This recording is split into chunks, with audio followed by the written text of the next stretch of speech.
अस्सलामुअलैकुम वेलकम छो तुम यूट्यूब चैनल पे ये नाव देसी जायका विद इंशिया वीडियो स्टार्ट करने ब्रोट अगर तुम सान चैनल पे नई छो चैनल कर सब्सक्राइब तो वीडियो वो एंडस तम बराबर। आज बना बह दोड ठुल तो करो अजिच रेसिपी स्टार्ट। गैसस पे थो कड़ाई तो वन त्रो अत मज तील गर्म गसित त्रो वन अत मज ठूल यम गोडनेथी बॉयल कर थमित। वन दिमो तिमन फिर अक साइड फ्राई गमित तो वन करोक यपर ते फ्राई।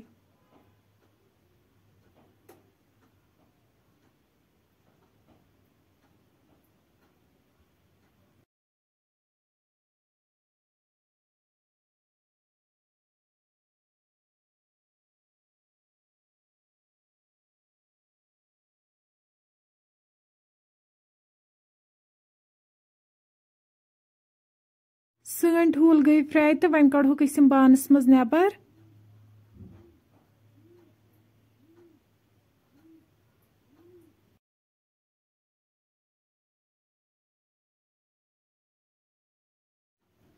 कढ़ाई मज थवन 2 कप तेल तो अत मज त्रो गंड यम फ्राई करें।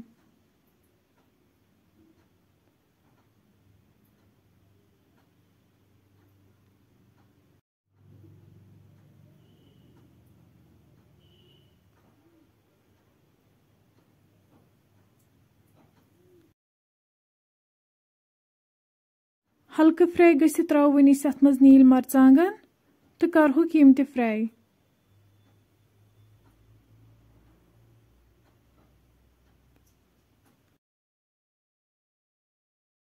तुम हेकु वुचित गंड तो नील मरचांगन गई फ्राई वन त्रो अत मज आब गिलास तो बी त्रो लेदर चमचे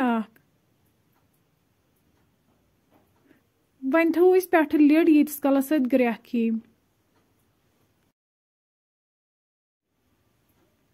तुम हेकु वुचित ग्रेख आय अत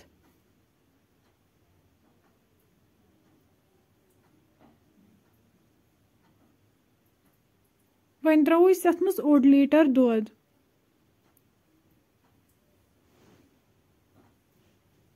वन त्रो अत मज ठूल यम फ्राई कर थमित।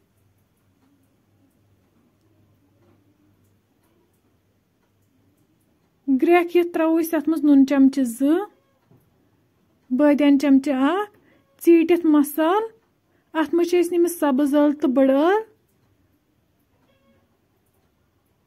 बी त्रो फुतन चमचे सारी मसाल करहोक वन असल पे मिक्स।